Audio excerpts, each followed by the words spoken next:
ನಮಸ್ಕಾರ. ಮೊದಲನೇದಾಗಿ ನಮ್ಮ ಕರ್ನಾಟಕ ಚಾಲಕರ ಒಕ್ಕೂಟದ ನಮ್ಮ ಜಿ ನಾರಾಯಣಸ್ವಾಮಿ ಅವರಿಗೆ ನಮಸ್ಕಾರಗಳು. ಹಾಗೆ ಇಲ್ಲಿ ಇಷ್ಟು ಜನ ಚಾಲಕರು ಬಂದಿದ್ದಾರೆ, ಸ್ಪಂದಿಸಿದ್ದಕ್ಕೆ ಎಲ್ಲರಿಗೂ ತುಂಬ ಹೃದಯಪೂರ್ವಕ ಧನ್ಯವಾದಗಳು ಹೇಳ್ಕೊತಾ ಇದ್ದೀವಿ. ಏನಪ್ಪ ಅಂದರೆ ನೈಟು 3 ಗಂಟೆ ಅಲ್ಲಿ ಏನು ಏರ್ಪೋರ್ಟ್ ಅಲ್ಲಿ ಒಂದು ಘಟನೆ ನಡೆದಿತ್ತಲ್ಲ, ಲೇಡೀಸ್ ಅವ್ರದ್ದು ಈ ಚಿಕ್ಕಜಾಲ ಸ್ಟೇಷನ್ ಹತ್ರ ಬಂದಿದ್ರು. ಸೊ ಇಷ್ಟು ಜನ ಬಂದಿದ್ದಾರೆ. ಸೊ ಮೇಡಮ್ ಕೂಡ ಬಂದಿದ್ರಲ್ಲ. ಸೊ ಇದು ಏನಾಯ್ತಂದ್ರೆ ಇವಾಗ ಇವ್ರ ಹೆಸರು ಯೂಸಫ್ ಅಂತ ಹೇಳ್ಬಿಟ್ಟು ಕಸ್ಟಮರ್ ಕಡೆಯಿಂದ ಇವ್ರಿಗೊಂದು ತೊಂದರೆ ಆಗಿದೆ. ಸುಳ್ಳು ಆರೋಪ ಮಾಡಿಬಿಟ್ಟು ಇಲ್ಲಿ ಸ್ಟೇಷನ್ ಬಂದು ಒಂದು ಕಂಪ್ಲೇಂಟ್ ಮಾಡಿ ಅಂತ ಕೆಲಸ ಅವರು ಕಸ್ಟಮರ್ ಮಾಡೋಂಥ ಕೆಲಸ ಮಾಡಿದ್ದಾರೆ.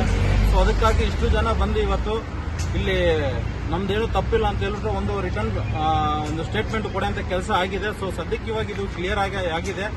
ಸೊ ಎಲ್ರಿಗೆ ಇದ್ರ ಮುಖಾಂತರ ಎಲ್ರಿಗೂ ಒಂದು ವಿಚಾರ ತಿಳಿಸ್ತಾ ಇದ್ದೀನಿ. ಏನಪ್ಪಾ ಅಂದ್ರೆ ನಮ್ಮ ಚಾಲಕರು ಯಾವುದೇ ಒಂದು ಕಸ್ಟಮರ್ ಆಯ್ತು ಸರ್, ಎಲ್ಲೇ ಹೋಗಿ ಪಿಕಪ್ ಎಲ್ಲೇ ಡ್ರಾಪ್ ಆಯ್ತು ಸರ್, ದಯವಿಟ್ಟು ನಮ್ಮ ಕೆಲಸ ಏನಿದೆ ಅದು ಮಾತ್ರ ನಾವು ಮಾಡ್ಬೇಕಂತ ಹೇಳ್ಬಿಟ್ಟು ನಾನು ಕೇಳ್ಕೊಂತ ಇದ್ದೀನಿ. ಯಾಕಪ್ಪ ಅಂದ್ರೆ ನೋಡಿ, ನೈಟ್ ಹೋಟ್ಲ್ ಹತ್ರ ಇಲ್ಲಿ ಚಿಕ್ಕಜಾಲ ಹತ್ರ ಹೋಟ್ಲ್ ಹತ್ರ ಡ್ರಾಪ್ ಮಾಡಿದ್ದಾರೆ. ಲಗೇಜ್ ಇಳಿಸ್ಬಿಟ್ಟು ಅಲ್ಲಿ ಹೋಟೆಲ್ ಮುಂದೆ ಇಡಬೇಕಾಗಿತ್ತು ಅಷ್ಟೇ. ಅವರು ತಗೊಂಡೋಗಿದ್ದವರು ಅಲ್ಲೇ ಬಿಟ್ಟಾಕ್ತಿರೋದು ಅವ್ರಿಗೆ ಬಿಟ್ಟಿದ್ದು. ನಾವು ಯಾವುದೇ ಕಾರಣಕ್ಕೂ ನಾವು ಕೂಲಿ ಕೆಲಸ ಮಾಡಲೇಬಾರ್ದು ಅಂತ ಹೇಳ್ಬಿಟ್ಟು ನಾನು ಕೇಳ್ಕೊಂತ ಇದ್ದೀನಿ. ಇವರು ಲಗೇಜ್ ಎಲ್ಲ ತಗೊಂಡೋಗಿ ಮೇಲೆ ರೂಮ್ವರೆಗೂ ತಗೊಂಡೋಗಿ ಅಲ್ಲಿ ಕಸ್ಟಮರ್ ರೂಮ್ವರೆಗೂ ತಗೊಂಡೋಗಿ ಅಲ್ಲಿ ಇಟ್ಟಿದ್ದಕ್ಕೆ ಇದೆಲ್ಲ ಇಷ್ಟೊಂದು ನ್ಯೂಸ್ ರಾಜಾಂತೆಲ್ಲ ಆಗಿರೋದು. ಕಸ್ಟಮರ್ ತಲೆ ಸುತ್ತಿದೆ ಅಂತ ಹೇಳ್ಬಿಟ್ಟು ಮೇಲೆ ಕರ್ಕೊಂಡೋಗಿ ಅಂತ ಕೆಲಸ ಮಾಡಿದ್ದಾರೆ ಲಗೇಜ್ ತಗೊಂಡೋಗಿ. ಸೊ ಇದೊಂದು ನಮ್ಮ ಕಡೆಯಿಂದ, ಈ ಡ್ರೈವರ್ ಕಡೆಯಿಂದ ತಪ್ಪು, ಸಣ್ಣ ತಪ್ಪು ಮಾಡಿದ್ದಾರೆ. ಸೊ ಆ ತಪ್ಪು ಯಾರು ಮಾಡಕ್ಕೆ ಹೋಗ್ಬೇಡಿ ದಯವಿಟ್ಟು. ಡ್ರೈವಿಂಗ್ ಮಾಡೋ ಟೈಮಲ್ಲಿ ಎಲ್ಲರ ಹುಷಾರಿಗೆ ಸ್ವಲ್ಪ ಕೇರ್ಫುಲ್ ಆಗಿ ಕಸ್ಟಮರ್ ಹತ್ರ ಕೆಲವೊಬ್ರು ಇರ್ತಾರೆ, ಇಂಥವ್ರು ಕಿರಿಕ್ ಮಾಡೋರು ಲೇಡೀಸ್ ಎಲ್ಲ ಇರ್ತಾರೆ, ತುಂಬಾ ಜನ ಇರ್ತಾರೆ. ಸೊ ದಯವಿಟ್ಟು ಇದನ್ನೊಂದು ಕೇರ್ಫುಲ್ ಆಗಿ ನೋಡ್ಕೊಳ್ಬೇಕಂತ ನಾನು ನಮ್ಮ ಕಡೆಯಿಂದ ಒಂದು ಮನವಿ ಮಾಡ್ಕೊತಾ ಇದ್ದೀವಿ.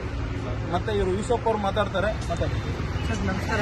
ಎಲ್ಲ ನನ್ನ ಕರ್ನಾಟಕ ಚಾಲಕರ ಒಕ್ಕೂಟದಿಂದ ನನಗೆ ನಾನು ನಮಸ್ಕಾರ. ನನ್ನ ಕಡೆಯಿಂದ ಏನು ತಪ್ಪಾಗಿದೆ, ಈ ತಪ್ಪು ಯಾರು ಮಾಡಬೇಡಿ ಸರ್. ಲಗೇಜನ್ನ ಅಲ್ಲೇ ಇಟ್ಬಿಡಿ. ಅವರು ಸಾಯ್ತೀನಿ ಅಂದ್ರೂ ಕೂಡ ಮೇಲ್ಗಡೆ ತಗೊಂಡು ಹೋಗ್ಬೇಡಿ, ಅವ್ರ ಮನೆ ಬಾಗಿಲುವರೆಗೂ ಹೋಗ್ಬೇಡಿ. ನಾನು ಬರೀ ಅವ್ರು ತಲೆ ಸುತ್ತಿದೆ ಅಂತ ಹೇಳಿದಂತ ಒಯ್ದೋದಕ್ಕೆ ನನಗೆ ಕಳ್ತನ ಆರೋಪ ಬಂದಿದೆ. ಇಲ್ಲಿ ಚಿಕ್ಕಜಾಲ ಪೊಲೀಸ್ ಸ್ಟೇಷನಲ್ಲಿ ನಮ್ಮ ಅಕ್ಕ ಬಂದರು, ಮತ್ತು ನಮ್ಮ ಬ್ರದರು ಎಲ್ಲ ನನ್ನ ಕನ್ನಡ ಚಾಲಕರ ಒಕ್ಕೂಟ ಸ್ನೇಹಿತರು ಬಂದ್ಬಿಟ್ಟು ನನ್ನ ಪ್ರಾಬ್ಲಮ್ನ ಸಾಲ್ವ್ ಮಾಡಿದ್ರು. ಎಲ್ರಿಗೂ ನನ್ನ ಹೃದಯಪೂರ್ವಕ ಧನ್ಯವಾದಗಳು.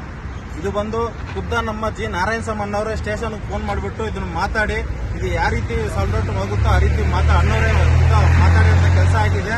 ಸೊ ನಮ್ಮ ಕಡೆಯಿಂದ ಏನೂ ತಪ್ಪಿಲ್ಲ ಅಂತ ಹೇಳ್ಬಿಟ್ಟು ಒಂದು ಸ್ಟೇಟ್ಮೆಂಟ್ ಕೊಟ್ಟಿದ್ದೀವಿ ಸ್ಟೇಷನಲ್ಲಿ. ಮತ್ತೆ ಇವಾಗೆಲ್ಲ ಹೊಡ್ತಾ ಇದ್ದೀವಿ. ಬೇರೆ ಏನಾದ್ರೂ ನಾಳೆ ದಿವಸ ಅವರು ಮತ್ತೆ ಇವ್ರ ಲೇಡೀಸ್ ಅವರು ಬಂದಿಲ್ಲ, ಇಲ್ಲಿ ಸ್ಟೇಷನ್ ಹತ್ರ ಬಂದಿಲ್ಲ, ಬರೆಯಕ್ಕೆ ರೆಡಿ ಇಲ್ಲ ಅವರು. ಸೊ ಅವ್ರನ್ನ ಮತ್ತೆ ಕರೆಸ್ಬಿಟ್ಟು ಅವ್ರನ್ನು ವಿಚಾರ ಎಲ್ಲ ತಿಳ್ಕೊಂಡು ಅದೇನಂತ ನಾವು ಕ್ಲಿಯರ್ ಮಾಡ್ಕೊಡೋ ಅಂತ ಕೆಲಸ ನಾವು ಮಾಡ್ತೀವಿ ಅಂತ ಹೇಳ್ಬಿಟ್ಟು ಅಲ್ಲಿ ಇನ್ಸ್ಪೆಕ್ಟ್ರು ನಮ್ಮ ಅಣ್ಣವ್ರ ಹತ್ರ ಖುದ್ದು ಅವರೇ ಮಾತಾಡಿದ್ದಾರೆ. ಸೊ ಅದಕ್ಕಾಗಿ ಒಂದು ಸ್ಟೇಟ್ಮೆಂಟ್ ಕೊಟ್ಟಿದ್ದೀವಿ. ಇವಾಗ ಇಲ್ಲಿ ಕ್ಲಿಯರ್ ಆಗಿದೆ. ಸೊ ನಾವೆಲ್ಲ ಓಡೋ ಅಂತ ಕೆಲಸ ಮಾಡ್ತಾ ಇದ್ದೀವಿ. ಇಷ್ಟು ಜನ ಬಂದಿರೋರಿಗೆಲ್ಲರಿಗೂ ತುಂಬ ಧನ್ಯವಾದಗಳು. ತುಂಬ ಥ್ಯಾಂಕ್ಸ್ ಅಣ್ಣ. ಇದೇ ಥರ ಹೆಲ್ಪ್ ಮಾಡಿ ಎಲ್ಲರಿಗೂ.